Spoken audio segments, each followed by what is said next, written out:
Greetings, Black Spot recipients, to Geek Salad's Retro Review. I'm Mike. And I'm Jonna. And do you think it would be safe to speak about a treasure in public like this? I won't say a word. Yes, and we're here to review the 1950 Walt Disney classic Treasure Island, the very first fully live-action film that Disney ever made. Well, it took an excellent property. Treasure Island, I can see why they chose it. We're talking a yarn, kind of a ripping yarn, which Robert Louis Stevenson himself said, if this don't fetch the kids, why they've gone rotten since my day. It's quite silly and horrid fun. And what I want is the best book about buccaneers that can be had. And that's what we got. That's what we got, and that's what Disney set out to give their viewers. Yeah, in fact, Disney is pretty famous as thinking that this was one of his favorite books while growing up. I believe that. Yeah. And I guess he's been thinking about making it into an animated movie since like Snow White, but the stars never aligned, and then finally decided, you know what? Live action movies seem to be made a lot cheaper than animated ones, so let's try that. And it paid off. It took some decades, but they finally kind of sort of did do it, albeit in a more futuristic manner. Yeah. Which I still have not watched. I know you were saying that we wanted to watch it with it, but I haven't watched that one yet. I'm thinking that might be a nice one for a future Disney month. Well, I have to say, my first thoughts were that for a pirate story with as much fighting as it had, this was definitely a Disney product because it was the most bloodless series of attacks ever. Yeah. The hand-to-hand fighting definitely the choreography has progressed considerably since 1950. That was for me, that was probably the weakest. I think there was one slash across one guy's chest, and that was about the extent of blood, other than maybe on somebody's shirt sleeve. Yeah, when Jim get stabbed in the arm. But a lot of people got shot in the face, and they you didn't see anything, and they all managed to scream when it happened. Mm-hmm. And yeah, and even when Captain Smollett was shot by Long John, it's like there was a little bit of blood on his coat, but you didn't really see a whole lot. Ow! But it's I gotta say. Because that caused Disney a problem in decades later. At the time the movie was released, it didn't have a rating because the system as we know it didn't exist then. And then when they went to do a re-release, they had to submit it for review, and it came back as a PG rating, which was a problem for Disney because they had a internal policy of nothing above a G rating, so they cut a portion of it so that they could release it under the G rating. But I notice now on Disney Plus, it lists that PG rating. So I'm assuming they put all that footage back. Oh, yes. It is fully uncut on Disney Plus. And I also got to say that, Jim Hawkins, played by Bobby Driscoll, he does a great job in this role. And he is the main character, but this movie really lives and dies on Robert Newton's performance as Long John Silver, and he crushes this role. He delivers, absolutely, and he delivered so hard that he made a cottage industry sort of out of it after the Disney movie, because he starred as Long John Silver in the non-Disney sequel, Long John Silver, in a series of television shows, which sadly were released posthumously because he had passed away from a heart attack, I believe it was. Yeah, he dies 6 years after this movie was made. But he was Long John Silver till the end. Yeah, and And since then, I mean, his performance here, not only is it fantastic for this movie, but there really had been no kind of pirate speak before this movie literally created the pirate, the talk like a pirate. Yar, yar, yar. That was all from his performance right there. He took his native West Country accent and dialed it up to 11 and started a thing. But yeah, no, he is so, I mean, like I'd seen this movie when I was growing up, but I haven't watched it in probably 20, 30 years. And seeing his performance is like, it is a masterclass because he is so charismatic, but you also have no idea exactly where he's drifting, and he keeps everything hidden inside, and he just like lets it out every so often. Yes, and just like poor Jim, he has no idea what to make of this character. Yeah. Are you my friend? Are you not? Can you be trusted? Can you not? At no point, I mean, even right up until the very end, he doesn't know what to make of Long John Silver. Yeah, I mean, like, you know, when at the very, very end, when Long John's got a pistol on him, you're like, I'm fairly certain he has no idea whether or not John's actually going to pull the trigger or not. I thought about that, you know, and Long John could not bring himself to actually do it. Yeah. I thought of him, at first I was thinking of him almost as he's clearly grooming Jim, not in the sense that we think of grooming now, the creepy, but as a tool that can be used in various situations. Yeah. And almost as a pet. But I decided pet was the wrong word. It's more like livestock. You can care for it very much, but if in the end it absolutely needs to be disposed of, it could and will be. Yeah. I mean, but he's smart enough and canny enough to keep Jim around as that tool, where the other pirates would have slit Jim's throat several times. Yeah, I mean, Long John was the captain of them for a reason. He was the brains behind the object, behind the. Well, it's interesting. He made himself the captain, but he wasn't the original captain, which was Captain Flint. He was Flint's quartermaster. Yeah. Which explains why he was able to be a decent cook when he got hired. He knew the ins and outs of the kitchen or of the galley. And he knew exactly how much rum to put on that pudding in order to get Mr. Arrow nice and sloshed. Alas, Mr. Arrow, we hardly knew ye. Literally, because we saw him for like 2 scenes. But yes, and he was the one who brought aboard the Apple Barrow Ex Machina. Mm-hmm. And I mean, you know, when John tells Jim, like in the beginning, I see you as kind of a young me. I don't know if I actually disbelieve him. I think he actually does. That actually might be partially true, at least. He gave Jim a lethal weapon, so he had a trust that Jim wouldn't turn it on him. Nope. And he had several opportunities to do just that. I mean, speaking of Jim, Bobby Driscoll, for incredibly sad of a life that he actually ended up having, because this was actually his very last role with Disney. They cut his contract after this movie. And he did meet a very sad. Oh wait, no. They didn't cut his after this movie because he did Peter Pan in 1956. They cut his contract after Peter Pan, and that really started his downfall. And sadly, he passed away 12 years after Peter Pan.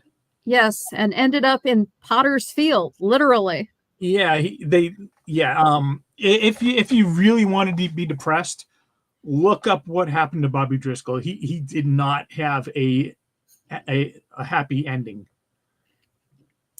No, he did not. No, stay away from drugs, kids. But he was also interesting because he was the only American actor on the show, and apparently he was in flagrant violation of British labor law at the time because he was too young to actually do the job, and Disney said, "Do it anyway." So Disney said, "All right, get all of his shots filmed real quickly, and while we're appealing the labor law verdict, we'll send him back home." Needless to say, Disney did not endear himself to a lot of British judges with that move. No, they ruled against him. The appeals court ruled that Disney had, quote, blatantly flouted British law. Which Disney did, very much so. But not that I think he cared at that point. No. He was, and this was 1950, so he was either going to succeed brilliantly with Cinderella and Treasure Island, or he was going to flop and everything was going to go down the tubes. And he really didn't care either one way or the other at this point. So come and get your 100 pounds if you can get them, right? Exactly. And again, 5 years later, Disneyland opened, so that was Walt's crown jewel. So, but it was kind of interesting. You had a lot of different character studies in addition to Long John Silver and Jim. You had Squire Trelawney, who is the blustering blowhard to end all blustering blowhards and can't keep a secret unless you cut his throat. Because when he goes talk, when the captain was in the very beginning, is like, the word around the crew is that we've got the map to Treasure Island. How did you find out about this? Trelawney was like, "Oh, it wasn't from me. It was from you." Oh, it was absolutely from him. Yeah, you kind of want to hear it. The whole thing, like whole movie pause, and hear Ron Howard saying, "It was actually from him." And as the man of reason, you have Dr. Livesey. Yeah, I thought he was phenomenal. He was probably beyond Jim and Long John. He was my favorite character. And between the two of those extremes, you had Captain Smollett, who was, if nothing else, he was an excellent captain. He understood men. He understood his job. And I loved the line from Trelawney after Captain Smollett leaves him and Livesey, and Trelawney starts muttering about how I find his conduct un-English. That line coming from an English squire, and that was taken from the book written by a Scottish author, is so full of one, class issues, and two, country issues. Oh yeah, it's a great line. Yeah, Smollett is a fantastic captain. He knows exactly how to keep run his ship.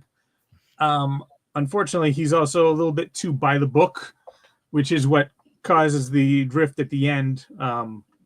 Because if he just agreed to kind of let Long John kind of go off, then that whole final scene just goes away and thing ends happily. Well, he wanted Long John to have his proper trial. Yeah. I mean, and that Jim and Dr. Livesey could testify at it. And I know in the back of his mind, and then we'll hang him anyway. Oh yeah, Smollett knew that. Jim and Livesey can say all they want. Long John is a pirate; he's going to hang. And it was interesting. There's one character who plays a somewhat small but pivotal part. George Merry. Yes, played by Ralph Truman, the villainous George Merry. Yeah. What's kind of interesting is if you look at photographs of Ralph Truman as George Merry, and then you look at historic pictures of Stevenson, they look remarkably alike. which I just thought was a fun coincidence. Yeah, I would say if there's a close to a villain in this movie, it is George Mary. Well, he is the worst sort because Long John Silver has a plan, and Mary's impatience and hot temper keep upsetting that plan. Yeah, George Mary's only plan is let's get the gold and get the hell out of here. Let's kill everybody and take the gold, right? Yeah. Whereas Long John's like, no, we can't. That doesn't make sense. We won't work. That won't work. We have to work things my way. And George just does not want to wait and nor does he have the patience for it. Yeah, you never see it, but I'm quite sure that he was not upset that when to get rid of Mary. Yeah. No, I bet you, like as soon as they start digging, he like reached out and grabbed that pistol. Long John was like, yeah, whether we find the treasure or not, this bullet's going into Mary. Well, I mean, what can you say from somebody who, one, was trying to get him deposed as captain, and two, cut out a page of a Bible? Very convenient theology that Silver has. His theology is, when it suits me, I'm theologist. He's very pious. Mm-hmm. As they say, a man with a foot in each camp and him with only one leg. I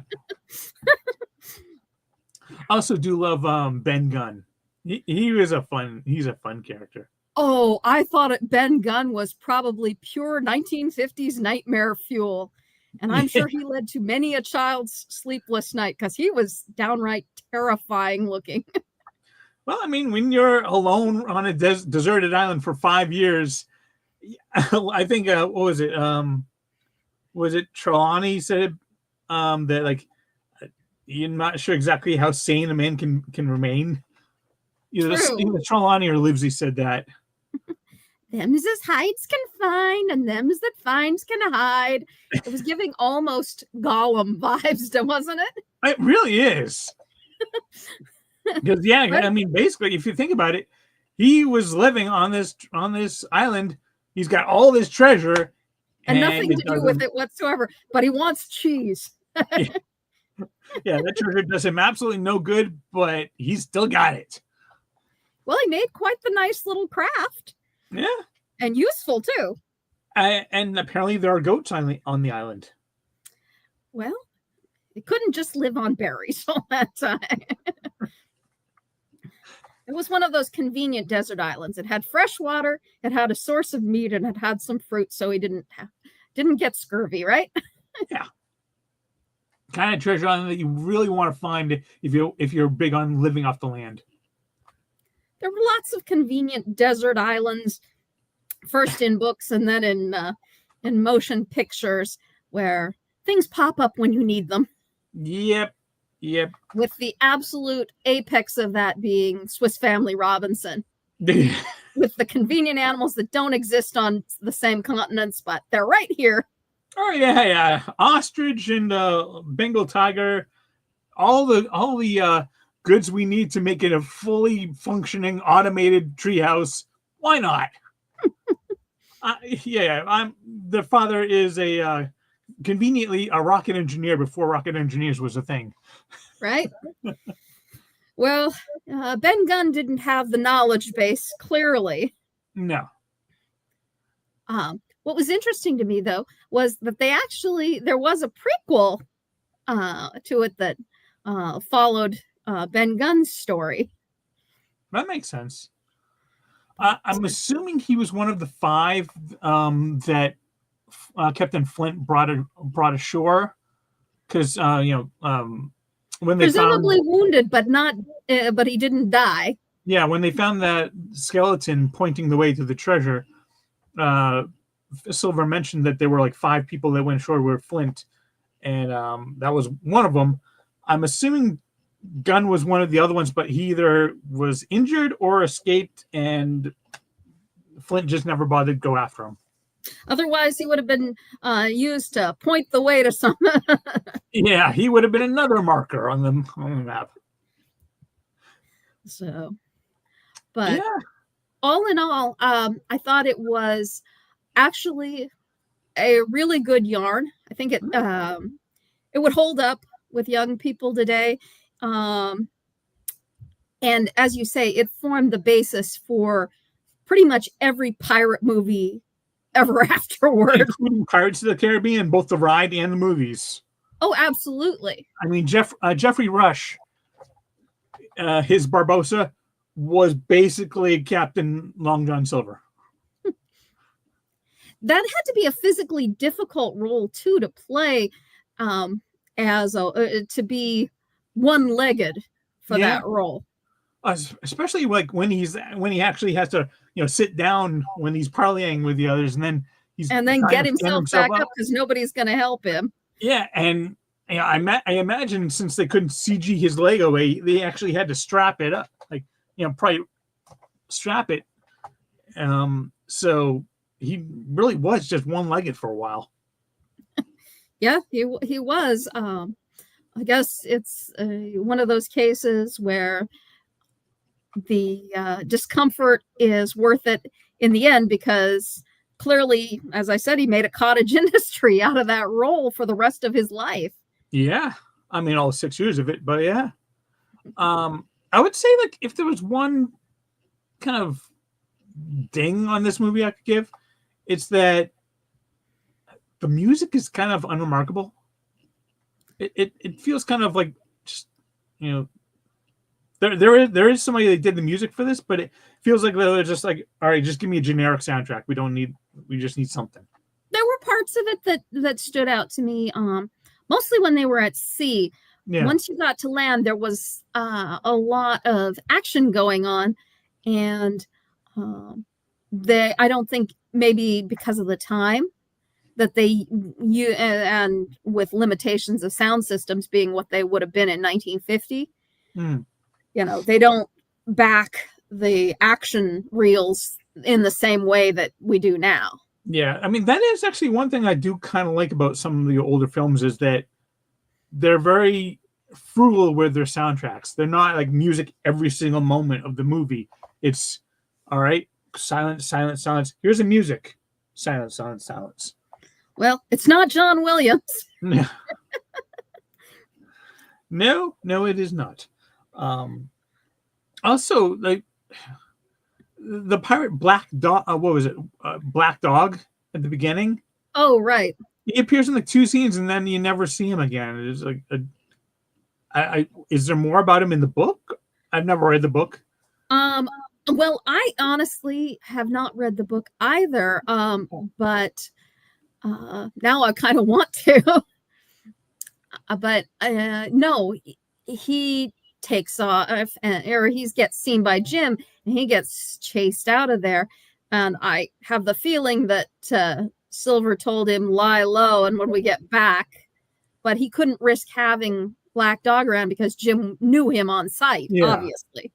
Yeah. So he had to sit that one out. And also didn't see much more of a blind pew other than the one line. Well, that one, I do know what happened with him in the book, and he got trampled by riders and did not survive the encounter. So I can see why they didn't include that in the movie. Yeah, that would have been a bit much for that would have stretched the PG rating, and PG-13 wasn't around then. Yeah, I don't know if it would push it into R, but it would have been a much harder PG. Yeah. It would have been a Jaws PG. So, yeah, that's why he just vanished all of a sudden, because he did not play any part in the novel after an opening. Yeah. And, I mean, the story is actually kind of small and contained. You think about Treasure Island, you think about this grand, like, pirate epic, but no, it's actually just, it's in like a couple inns in England, then on the boat, then on the island. And that's it. Yeah, it's a tidy little bit of storytelling, and that's probably credit originally to Stevens. He was writing for children. You don't want to go on, even with the penchant for Victorian writers to go endlessly on and on. You have to know your audience, and he was writing that story to amuse he started that story to amuse his 12-year-old son. Oh, well done for him. And also, I bet you that was also very purposely picked by on Walt's part too, for not having a very large budget. Probably more contained, fewer sets means cheaper budget. And I gather though they actually did use a real schooner for the Hispaniola. Yeah, and also, there are a lot of fairly well done. I mean, one thing that you can always trust with Disney is that they have a lot of great artists, and the matte paintings, like the scenes where they do have a matte painting, it's a matte painting. It is really good matte painting. I mean, it's not quite to Mary Poppins level, but it's really well done. No, I was actually very pleasantly surprised at how much I enjoyed that film. Yeah. In large part because of Silver, and just the production value in general, which when you consider they were shooting this desert island in England of all places, they still do a good job at making you think that you're on a British West Indies island somewhere. Yeah, and on a $1.8 million budget, this one pulled in $4.1 million worldwide. So not a massive hit, but you know what? Back then, they didn't have as much marketing as they do now. So I imagine this was a nice little minor hit for Disney. Also, a great way to tell them, live action is a good way to go. And they did make a quite serviceable series of live action movies after that. Yeah, I don't think it was the next one, but like within one or two movies of this one, they did one of my personal favorites, 20,000 Leagues Under the Sea, which we have reviewed on this channel. I don't recall what the name of it was, but when I was watching this, as soon as the movie was over, you know how Disney Plus always gives you recommendations, and there was another pirate movie that they were recommending. Yeah, I know there was I know they do In Search of Castaways. That's one. But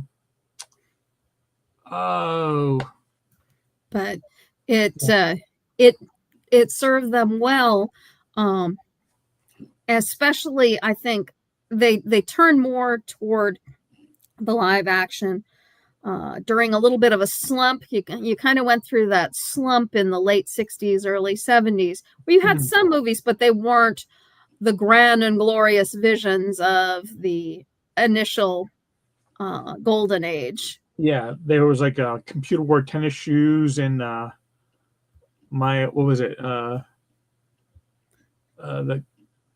The Shaggy Dog movies, Shaggy DA, Herbie movies, you name it. Yeah, those were bread and butter movies. Yeah, Freaky Friday. Oh yeah, the original Freaky Friday and the remake Freaky Friday and the upcoming sequel Freaky Friday. Yes, they ought to be not so freaked out by now. We have done this before, children. And apparently, I was looking up all the actors on Wikipedia for this one. I noticed that Robert Newton's last major film was Around the World in 80 Days, which also starred, in small side roles, the actor for Squire Trelawney and the actor for Captain Smollett. Well, when they're, when you've got people who work well with each other, I might as well roll with it. And they were established character actors, all of them. Yeah. When I mentioned the class issues, there was another line that really stuck out to me. And it was more of Long John Silver being very canny, that he says to I think it was to the doctor, and Jim was there, that I knew I'd been taught a lesson by me betters. That's the groveling and the tugging of the forelock, basically. Yeah. Pardon me, sir. I know you're so right, sir. Yes, sir, sir. While waiting for his next opportunity. Yeah.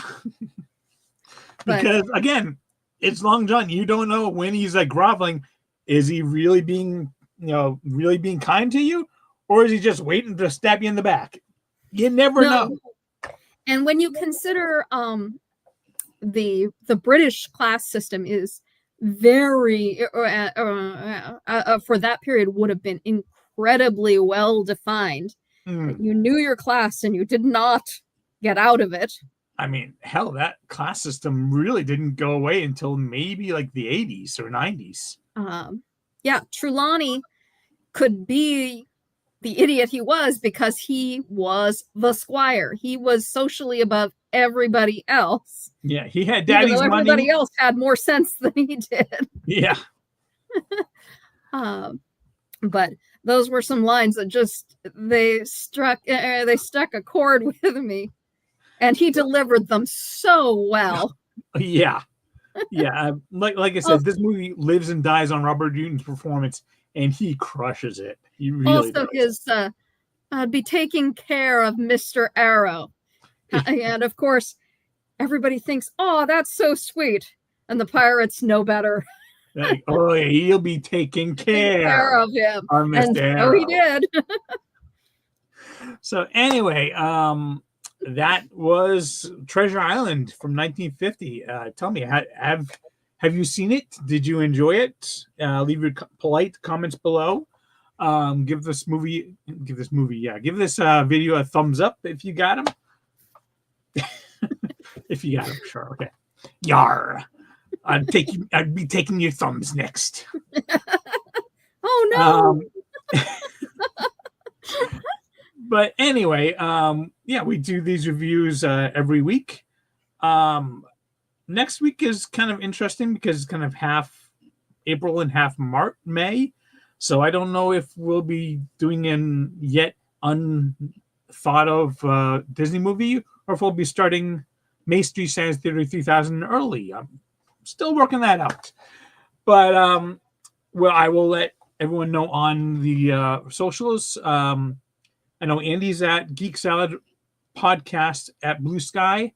I've never actually said this on the reviews before, but I am at am I Gundam underscore or Gundam hyphen? Gundam underscore. Actually, let me just check here. No, I am on Blue Sky. Gundam, as in the the Japanese anime, hyphen Guyver, as in also the Japanese anime. At whatever Blue Sky is. So feel free to follow me there, and I will be posting what we're doing next week, and who we'll be doing it with, whether it be the lovely Jonna or my special guests for May Street Science Theater 3000, which is when it gets harder and harder to say the longer the night goes on. Fair winds and following sails to you all. Thank you. Anyway, so yeah, until next time, I'm Mike. And I'm Jonna. So go forth and be nerdful and yar matey. 'Tis the